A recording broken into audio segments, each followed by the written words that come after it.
John Kohler with growingyourgreens.com. Today we have another exciting episode for you. Today, I'm answering your guys' questions. If you have a question that you would like me to answer, you will post it on my post tab on my main channel page at Growing Your Greens, and it may get answered in an upcoming episode. In any case, let's get on with this month's questions. First question is from Trevor Leahy. Hey John, my name is Luke and I'm from Kentucky. I've been thinking about growing peanuts, but I've never tried. I also like a few pointers on how I can grow better potatoes. Thanks for everything, Luke. All right, Luke. So, I mean, I've grown peanuts from some peanut plant starts I bought at the nursery, but I mean, peanuts in Kentucky should be a no-brainer. You should just take raw peanuts and just put them in the ground. They'll sprout and then they'll kind of vine out and they'll grow. I don't really know much about them. They didn't yield a whole lot for me, so I tried once or twice. You know, in a raised bed situation, you know, maybe try that as an understory crop and then maybe have plants growing up and over them. Because, I mean, they seem to take up a lot of space and, you know, I don't know if you're going to actually yield a lot. On the potatoes, you know, potatoes are actually a new crop for me. I started growing it actually like about 2 years ago. And last year I ramped up a lot because the first time I grew potatoes, it kind of did pretty good. And the next year I rolled out and planted more. And now this last year I actually just got done planting several pounds of potatoes, and I basically just plant them. And what I do, because I just plant them in raised beds, I kind of forget where I planted them because you got to dig them up, and I don't like disturbing my raised beds. I put little irrigation flags right where I planted every potato, and also that tells me once it starts to get growing, then I'm going to basically mound up organic compost on top of the stem as it grows up too. So this will help keep me to know where I'm going to have to, you know, mound up more soil on top to get a better yield. And of course, when you are growing potatoes, I recommend having really good soil, right? Of course, my soil is amended with things like compost, rock dust, biochar, worm castings, all the best stuff. Also doing a foliar feed of like a kelp at least every 2 weeks, as well as doing a compost tea every 2 weeks as well, and you should get some phenomenal potato growth. Of course, I also recommend you guys grow the purple potatoes. They're a lot more nutritious than the standard russet potatoes. All right, next question is from the real Mel B. John, I want to support your channel. What's the best way I can do that? I don't see super chat. Can you post what avenue we can utilize to show our support of your hard work and efforts to reach people to grow, eat healthier? Thank you. Keep up the good work. All right, Mel B. So the best way to do that is to join my Patreon. I'll put the link down below. It's patreon.com/growingyourgreens. I have different levels listed, and if you join at the $11 a month or more level, you'll actually have access to my unpublished YouTube videos, right? I have at least a half dozen that I have not published yet. They will come up in air at one point publicly on my channel here, but you'll get access. As soon as I film them, my editor gets them done, I'll throw them up there for you guys to preview and watch before I even watch them to make sure they're edited right. So yeah, so thank you for your support. For those of you guys that'll do that. All right, the next question is from Martha Leone 584. Hi John, my question is, when should I put the asparagus plants in boxes? They have such huge roots when they're 1 year old, sold in boxes. I like starting seeds. Also, do you sell your veg to other countries that can't grow much veg because of their cold climate? Sweden, Norway, Finland, etc. I always think of them because my great grandma was from there. There's a new video on packing tomatoes in wood ashes to preserve them for months, plus apples, eggs, etc. Ancient secrets. With the technology today, you can sell to all those countries. The preserving technique may be good for a whole lot of vegetables. Thanks for all your wonderful educational videos. All right, so when to plant asparagus. So like actually I just bought some asparagus, you know, roots from my local nursery. They're actually, of course, they're purple asparagus. And after you buy them, when to put them in the garden? As soon as possible, right? You don't want to leave the roots out of, you know, the moisture. They will dry up. They will fail to grow later.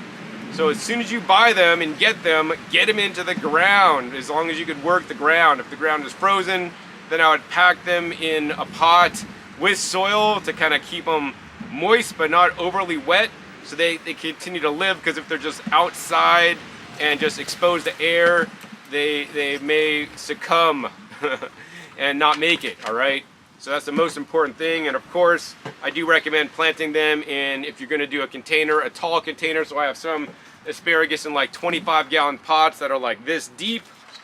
They do all right, but they do even better yet in a raised garden bed. The deeper the better, all right? So that's what I'll tell you. And then I haven't seen videos on packing tomatoes in wood ashes to preserve them, but I mean, everything I grow in my garden is for personal use. I don't sell it or ship it or do anything. On occasion, friends come over and pick my greens, or I share greens and food with other people. I do end up freeze drying a lot of it and then share it and take it to people. But I think that there are amazing preservation technologies out there, such as freeze drying, that then you could store your food for up to 25 years and then, you know, ship it literally around the world. So that's what I'll say. All right. Next question is from Christel C. 2809. What zone is Las Vegas? Because it used to be 9B and now it's 8A. Also, can you make short videos on what to plant each month? That would be cool for Vegas growers. Thank you. All right, so here's the thing. So like I'm in Vegas zone 9A, right? Depending on where in Vegas you live, the zones have recently changed due to the USDA and due to the climate research and how things are getting warmer and the climate is changing. So go figure.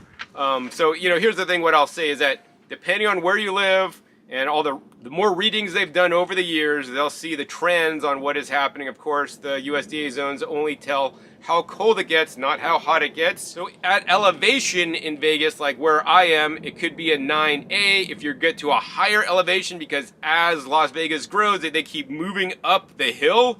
Like literally, so some areas are moved up the hill so much. Maybe those are the richer, nicer homes. They're up the hill so much. They're like an 8B because of the elevation makes it so high, so it does get colder. Of course, at the bottom of the valley, think Las Vegas Airport, right? It could be like a 9B. So it's even better, and it's even less likely to frost. So, you know, it really depends on where in the Vegas metropolitan area you live. And of course, just look up the USDA hardiness map, put in your zip code, your exact street address to find out your specific, you know, USDA hardiness, right? Even in my zone 9A, I'm able to keep things like a moringa that goes dormant over the winter to come back every spring. My chia trees basically go dormant. They don't like it, but then they come back. I keep my longevity spinach that is against the wall that stays warm, alive all winter, which is a tropical. Of course, tropicals that don't like it too cold don't make it. So then I just start new ones every single summertime, all right? Link down below to my video on all the tropical greens I grow in the summer that love the heat but hate the cold, all right? Oh, and then also make a short video on what to plant each month. So here's the thing, for me personally, like while I do plant all year, I have two main planting seasons. I have like a fall, winter planting season where I pull all my crops out from summer, which usually happens maybe starting late September, November, December, sometimes into January. And I'm planting all my winter crops, which are everything that most of the country would plant, like all lettuces, kales, sugar snap peas, you know, broccoli, cauliflower, kohlrabi, parsley, cilantro. Also, I do flowers like violas and pansies. That's all my winter garden. Then I flip. So right when it starts getting hot and we no longer have a freeze, which maybe is in March or April, then I work on planting my entire summer garden out, which is basically all Asian tropical greens, as well as things like peppers, eggplants, okra. I plant a few tomatoes, but they don't really perform well in Vegas. So it's like I don't want to waste the space. So yeah, so those are the main times I plant. You could plant all year. Although, you know, if you want actually a specific planting guide, I don't need to do that because you can go to the Master Gardeners of Las Vegas or Clark County, and then you can download off their website PDF files of what you could plant in what month. And they have better guides than me, because all those Master Gardeners, they know a lot more than I do on all these specifics. I just plant like 2 main seasons and get it done with, and you know, and I just don't even pay it. I'm like, oh, let's plant this then. If it's a warm season crop, I'll plant it all summer. I know it could be in the middle of July or August, in the middle of the heat. Man, I don't care. I'll still plant it and see what happens, man. So we should not be constrained by these guides. We should always try to experiment and see what you can get away with, right? I mean, actually in my flood table, I have a tomato because it was so warm in like December, it like sprouted and started growing. And then I'm like, man, this thing's going to get screwed.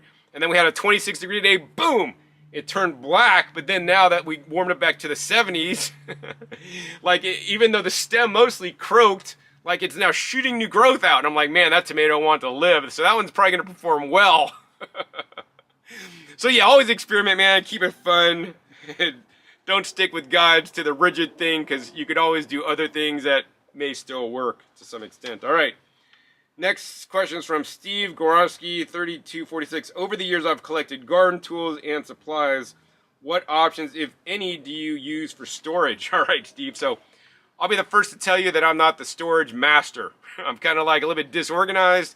I mean, here's the thing, like right by my door that comes out to the backyard, I have one of those big Costco NSF racks that have like wheels on them. And then I got some of those big boxes that like strawberries come in at Costco, those big tray boxes.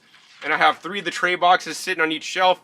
And then basically I have all the stuff sitting in those tray boxes on like one big steel rack. And I have like 4 shelves just filled of like garden soil, tools, like mycorrhizae, fertilizer, seeds, like all kinds of stuff, like on one shelf. So, I mean, that's how I do it. I don't know how you want to do it. The tools that I use the most are kind of just sitting out in the garden off to the side, so I always know where they are because I always use them, but other tools kind of sit on that shelf. All my like garden clips and everything else on that shelf. Irrigation supplies. I have like a little bin box or a larger box for everything, all right? Hope that helps you out there. Next question is from Dr. Green Thumb, 6535. John, I grow day-long onions, zone 5. How many hours should my seedlings have? I know the long days produce bulbs. I've been struggling with them in the early stages. Once I set them out, they produce, but I feel if it didn't stress them out, they would be even better. Thanks. All right. So number 1, I will say I never grown day-long onions because my days are not super long here because I'm not in zone 5. I'm in zone 9. So I don't have the too much experience, but here's the thing. You know, especially when a plant is a seedling, if it is shocked or damaged, it will bolt quickly. It will not perform as expected. So you want to give that seedling a really nice time through its baby growth stage. So what I'm going to recommend are just some gardening basics, guys. Number 1, provide it a nice life during its, little seedling phase. You want to keep the temperature the same. You want to keep it between 65 to 75 because that is the temperature that they like. And also when you get them out in the ground, that's the temperature range in the daytimes they're going to mostly have. So we want to kind of get them to the temperature now instead of, growing them too cold. Get a heat mat if you need to, right? Number 1, of course, at nighttime, right? You want to drop the temperature on them. You don't want to keep them that warm, just at night. Like when the sun goes down, it gets colder. When the lights go off on the lighting cycle, they should also get colder. I don't know, maybe 10 degrees, I think would be reasonable. Maybe 10 degrees colder, maybe down like in the, I don't know, maybe range 55 to 65, maybe 50 at the lowest. I wouldn't be like super concerned. Like, you just want it not too cold. You don't want to shock them, get it too cold, and they flipping out, right? Temperature is important. Number 2, lighting is important. You want to duplicate the lighting they're going to get when they're out in the ground. Because in nature, they wouldn't be starting in a garage. In nature, the seeds would be in the ground. When the daylight comes out and they have full hours, they'd be getting the weather, the temperature, and the light for the number of hours, right? Full day. What's a full day? 16 hours of light is what you want to give them. 8 hours of darkness, right? That's what you're going to need to do. So you want to do 16 hours of light. Also, while that light is on, you want them to be between 65 and 75 degrees. And then when the lights go off for 8 hours, you want them to cool down a little bit, not too much, right? Also, right, you want to keep a nice moisture level, nice and moist, not too dry, not too wet. Very important. Most plants like it not too dry, not too wet. Also, of course, another thing is give them some nutrients, right? Don't flood them with nutrients. Maybe give them a half-strength dilution of some fish emulsion or, compost tea every 2 weeks, right? Every 2 weeks. So yeah, go light on that. The other thing very important is when you're doing the lighting on them, have the lights just 3 inches above them. You don't want to have the lights, 2 feet above them. have the lights right above them. So, you know, with all these tips you can use for onions or other crops where you're trying to duplicate what would happen when you plant them outside, right? There's going to be less transplant shock. They're going to be more having a nice comfy life, like lying on the beach in Hawaii, you know, for your onion seedlings, and they should produce better for you. And of course, once you get them in the ground outside, of course you want to have good soil enriched with compost, rock dust, you know, the worm castings, the biochar, things like the insect frass, all the things I like to use so that your plants can have all the nutrients they need to thrive. All right, so hopefully you get the best onions growing this year because of my tips. Even though I never grown them before, but it's standard kind of gardening knowledge, all right, to keep your seedlings happy. And actually, that's why honestly I buy plant starts, because I'll let the nursery deal with it. Because if I do plant starts, I mean, how I do plant starts, I throw the seeds out in the garden and let them germinate and grow. And most of the time, they do pretty good. All right, next question is from Sunshine Day Z2172. How is your pot of Moringa doing today, John? All right, good question. So I did a Moringa planting in like a 15-gallon pot that was nice and tall. Link down below to that video. I did that, of course, in the summer.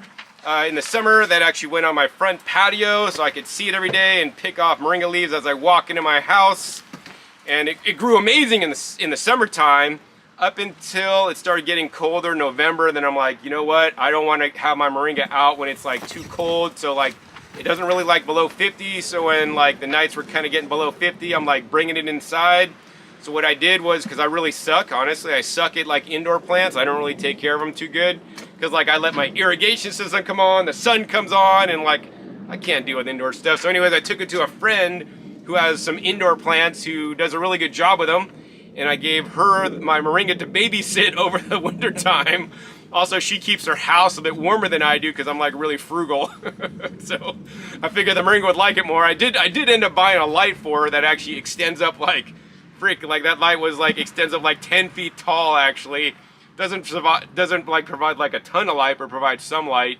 Basically, when it was in her care and the winter time, it was getting pretty cold. The light would come on every day, right? Basically it defoliated, and I'm like, oh man, she killed it. Maybe watered it too much or something. I don't know what's going on. And then it got spider mites. I'm like, oh man, then there's like nothing there, just sticks coming up, right? And then probably like it went through that, I would say it basically molted. And then probably was like, it just stayed dormant like that for like maybe 3 weeks, 2-3 weeks. And then now it's pushing new growth. Every single, stem has new growth coming out of it. So yeah, it's still growing. It has new growth, and then I'm probably going to wait about another month or so until I basically bring it back to my porch, until the nights basically are consistently over 50. That's the goal.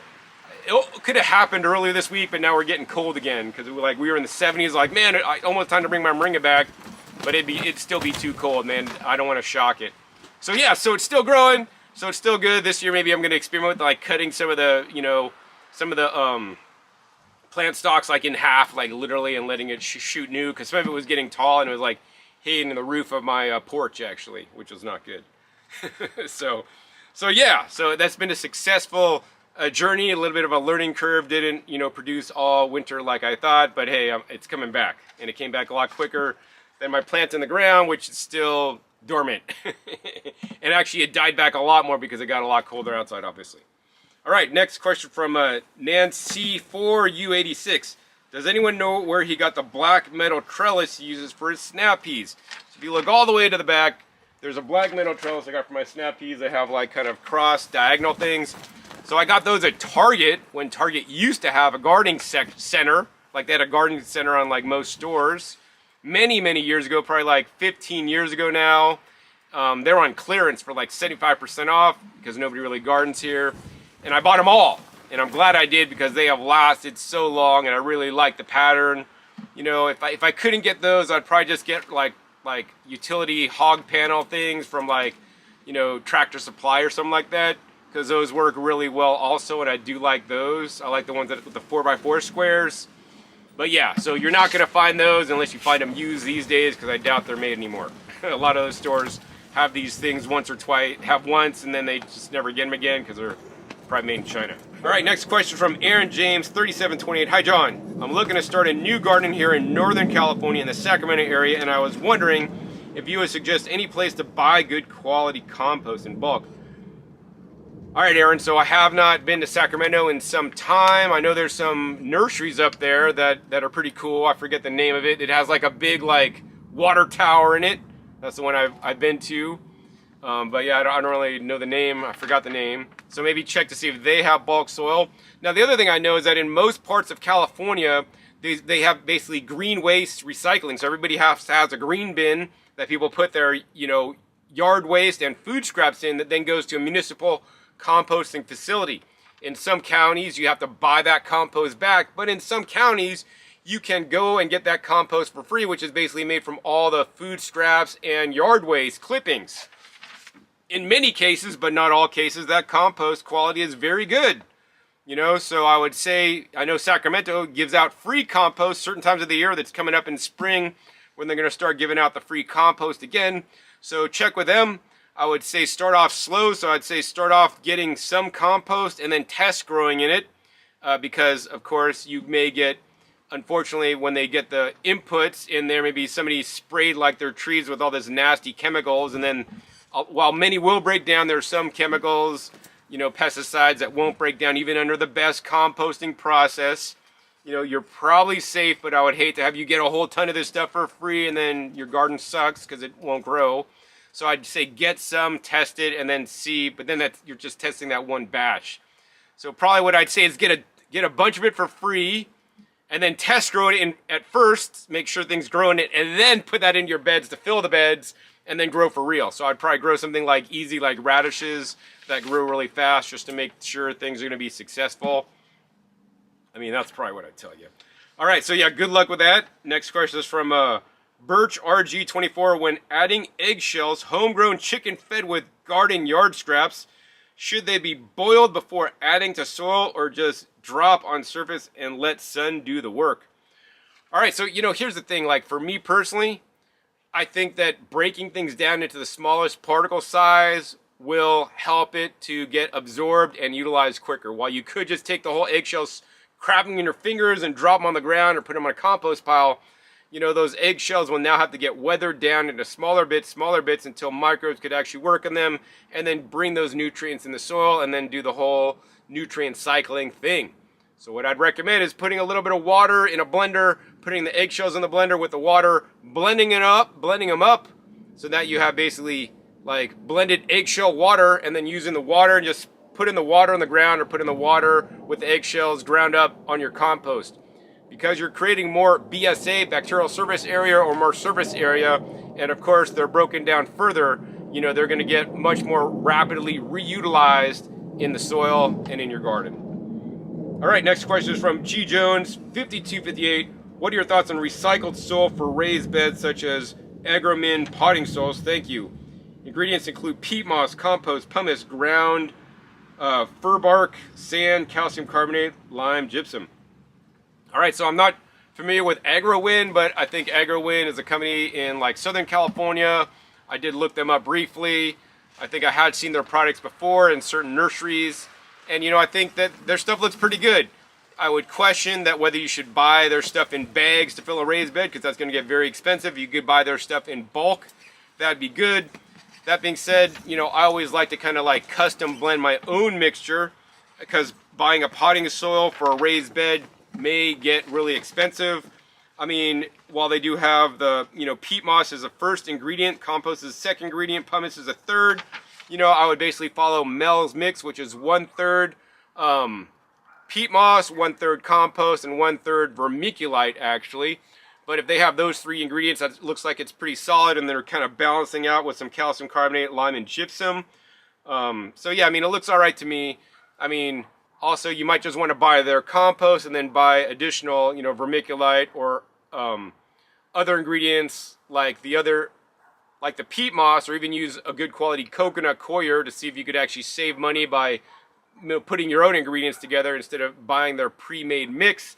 And then of course you want to also add in things that they don't put in, things like worm castings, things like rock dust, things like up to 10% biochar, as well as things like the insect frass, which you may be able to get free insect frass. If you're in Southern California, go down to rainbow mealworms in Compton. Link down below my video on that. You know, if you're building raised beds and filling it up, you might as well put a couple sacks of those in there to mix it up to make it more nutritious and maybe prevent insects in the future years. All right, next question is from BT Puppy 2. John, have you ever had a kidney stone? I think he's probably saying that because I grow lots of greens and eat lots of greens and juice greens and blend greens and steam greens and all these things. So I personally haven't had a kidney stone. I'm aware that oxalates for some people can cause kidney stones. Generally, based on the science, I have seen it be because you have previous, health challenges. I am researching oxalates to make an upcoming video on my other YouTube channel coming up. I think that some people, if they have like pre-existing conditions, especially like type 2 diabetes or other issues, metabolic disease, damage, messed up microbiome or other things, definitely check with a doctor before you start including high amounts of greens in your diet. The other thing I will tell you is that while I do juice things like kale and lettuce, it's a rare day that you'll find me juicing things like Swiss chard and spinach. It's rare that I juice foods that are high in oxalates because you're concentrating oxalates when you juice them. Of course, I eat my spinach raw, but do I eat spinach year-round like most Americans because they could buy organic spinach year-round at Costco? No. I only eat my organic spinach in season, which is right now when I can harvest it fresh. And then I get it like in the winter time, and then I basically don't eat it the rest of the year, right? I eat it either raw or usually steamed. It's rare that I'll juice it because it's just like a waste of juice when I have so much like other kinds of greens, including my tree collards, which I have in more abundance than my spinach. And I like to savor the taste of my spinach because it is so sweet and non-chalky like the crap you buy at the store, right? So of course, things like collard greens and kale, very low in oxalates. Things like chard, beet greens, even beets are high in oxalates. So I think each person needs to figure out what is a sensible amount of oxalates for them, and also check with their doctor to see if they have any pre-existing conditions so that they should not eat, or juice or blend oxalates, because there are case studies where people have lost their lives from it, but there's very few case studies on people losing their lives from oxalates, and it's people generally with pre-existing conditions. Also, to let everybody know that we create our own oxalates internally. Our bodies will create them, and our bodies can get rid of them. So the issue is, if you eat too many oxalates and your bodies can't deal with them, then you could get kidney stones. Then we could go on further and yes, inside us we could have Oxalobacter formiges or something. It's anyways, it's a beneficial probiotic that if you look in sub-Saharan Africa, people that live in Africa and eat all these wild greens, usually they're in the Chenopodium family, have high oxalates.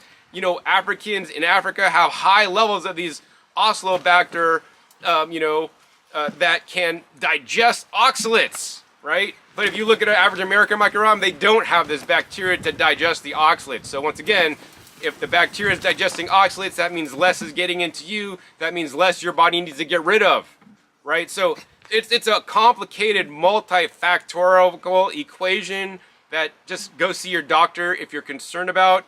And definitely, like me, I don't recommend juicing or blending high amount of oxalate greens on a regular, consistent basis. If I do juice high oxalate greens, including spinach and chard, it's like 1 week out of the whole year, or this one time, and then I don't do it. And of course, if you steam your greens or water cook your greens, or even leach your greens and soak them in water, the high oxalate ones, you'll leach out some oxalates if you're concerned. And then there's a whole nother different level of if you're negating enough calcium. If you have enough calcium, you could handle it more oxalates. So I'm not going to give you guys medical advice, go see your doctor, but I've never had a kidney stone. I don't expect to, because I'm smart about how I eat the oxalates. In traditional methods, traditional peoples around the world that have been eating oxalate-rich foods have processed foods in traditional ways to keep the oxalate levels so low. Plus, they don't just eat spinach as their sole ingredient and do mono diets of spinach or high oxalate greens. They eat whatever they could find, all different foods near them, so they're taking in a little bit of oxalates that our bodies can deal with. All right, hope that answers your question there, BT Puppy. Next question is from user LB9JH9GQ8Z. John, you are so into being the healthiest you can and be teaching us along the way to be the healthiest we can be, and I thank you for that. But why are you not concerned about cheap plastic around your beautiful homegrown healthy foods? It just seems like those plastics breaking down your garden and getting in your soil would contradict all the hard work you do to make your soil super nutrient and healthy. All right, so here's the thing, like, this is not rocket science. I've always teached good, better, best, right? What side of my garden is my favorite? It's the side with my concrete stones or concrete blocks. So, like, no plastic is touching my food except for my irrigation tubing. That's HDPE plastic, which is actually the safest plastic. So, here's the thing. I want everybody out there to do the best they can, right? I don't grow in cheap plastic pots, or I don't reuse, like, polyethylene milk jugs or stupid containers from the grocery store to grow plants that are not designed to grow plants, because those softer plastic leach. When I do grow plants in plastic, I do use plastic pots, guys. I get nursery pots that are generally thicker plastic, that are HDPE plastic or other plastics that will put up with years of use and abuse. If they put up with years of abuse in the nursery industry, they're generally going to be safer, harder plastic that are less likely to leach. Now, can they leach? Absolutely. Would I rather be growing in big ceramic pots? Absolutely. Number one, they're heavy, they're expensive, and they break, and I break all kinds of stuff, right? Number two, like, I got all this plastic irrigation tubing line, right? Could I do copper? Well, they don't have drip systems made with copper. You could make your own. I could run copper piping through all this. But copper is expensive, and somebody probably break into my yard to steal all my copper, and then I won't have an irrigation system, because in town people break into, like, streetlights to steal the copper out. Plus, that would be very expensive and very difficult to do. So, here's the thing, guys. Do the best you can. I encourage you to minimize the use of plastic in and around your garden, especially the cheap plastic, right? If you're going to use plastic, get high quality that's going to last a lot longer, that's less likely to leach, right? I mean, that's all I really could tell you. In an ideal world, like my property in Puerto Rico, everything's in the ground and it's just on rainwater. There's like zero plastic there. So yes, in that environment, I'll be able to do more no plastic, but nonetheless, even our irrigation, when piping does go in, it's going to be PVC and HDPE because it's less expensive. Of course, I do have filters in line to filter out what I can, but I encourage you guys to do the best you can. So, my goal is to minimize the use of plastic in my life in all areas, whether it's in the kitchen, which I've eliminated all plastic storage in my kitchen except for some vacuum bags that I use, but normally I store things in mason jars. So, I encourage you guys to have the minimal amount of plastic contact with your food if you do need to do it, especially or with your garden stuff. Use good quality, hard plastics that are less likely to leach. All right, next question is from Intergalactic Junk. All right, John, I'll be working on a 1-acre South Phoenix lot for a new home build and planting multiple trees. Planning to excavate large areas of the yard 3 to 4 feet deep. Wow, that will become tree and garden areas. We'll use the fill for lot leveling and grading. What would be the best way to amend large areas of fully excavated, heavily compacted rocky soil to prep for future food forests? Currently, creosote and ironwood trees are naturally growing without water supplementation. I'm going to call it native desert soil. I will have room to make large compost rows on property. Also have access to lots of biochar. Would mix in the compost. Was thinking of mixing in rock dust and perhaps some volcanic rock or wood chips into the mix for drainage. My worm bin creates castings, but minimal for this scale of soil amendment. Planning to give mesquite, moringa, mulberry trees a year head start for shade before planting fruit trees. All right, so here's the thing. Here's what I would do. Number one, I personally wouldn't excavate. Like to me, excavating and digging up the soil, digging up the topsoil that's been there, growing native, what did you say, native trees already, which is already creating some kind of soil microbiome that's in there, I think is literally demolishing the soil. And then you're digging down further 3 to 4 feet, which you may need that soil somewhere else, which is great. But now you're going to be growing in non-topsoil, just basically bare soil. Okay, yeah, maybe it's sterile and clean, but you really got to create a whole new microbiome in that soil now. So what I would do instead is I would just heavily put compost and amend the soil currently that's there. and then wood chip on top of that to kind of keep all that in there to try to like enliven what we have already. Like, you know, like one of the worst things my friend Kailash did on my neighboring property in Puerto Rico, he had like a bulldozer come in and clear his land out. And while it did clear all the big trees and all these things, which was good, he quickly found that things regrew very quickly, and then it was all like these weedy things, and then, you know, because something still wanted to grow there. And so, like, and to me, that was at the top of, like, basically scraping all his topsoil off and then losing all the soil microbiology that's in the topsoil. We need to respect the topsoil, is my personal opinion. So, you know, I would have a much, you know, different way of doing things. If you needed fill soil, I would bring it in from somewhere else, somebody else's property or something. But I would really want to grow in that topsoil and try to build it up instead of just, like, literally dig it all out. Now, if you did have to create something from new, then I would say, hey, get some topsoil. Or if you are scratching off the topsoil, they're going to dig out that other stuff and use it. Scratch off the topsoil at least the first several feet. Save that, put it aside, and then re-amend that with, you know, compost, worm castings in bulk, rock dust. I'd put some soil humates in there, as well as insect frass, as much as you could afford. Maybe a little bit of sand. Mix it all up and then spread that on the bottom of your hole. And I would want to have at least a 2 feet thick mixture of that. You know, so you're mixing topsoil with compost and other things, but still it's not gonna be the same because you disturbed the topsoil, you dug it out, now you're adding that back in. But the thing is, it's disturbed, so now it's not the same because you've lost all the mycorrhizal networks. I mean, in South Phoenix, there's probably, you know, maybe less mycorrhizal networks because it's so dry, but you'll be amazed. Once you start digging down, the soil will be moist. So, you know, that's my personal opinions on it. I would do things a little bit differently. Not sure if you can change your plans or do things differently, or maybe experiment in half of a smaller area and do what I'm saying in a small area and then do what you're thinking in another area and then see what happens. And actually let me know, because I'd be curious to see how it all works out. I'm sure different trees will like different locations with different soil. But to me, like, I would not want to just start digging out haphazardly land and trying to just like build new soil up from nothing personally. And also too, you know, I mean, I don't use large equipment myself. So, but yeah, so my Puerto Rico property, I'm basically not using any large equipment. I'm just adding to the top. I mean, my soil is already pretty fertile there. Chopping things down, chopping and dropping them, letting them like break down, compost in place, and creating fertility instead of like literally digging it out. That's why the middle of America is having all the problems, because the topsoil is eroding. And when the topsoil erodes, the subsoil is just not the same. All right.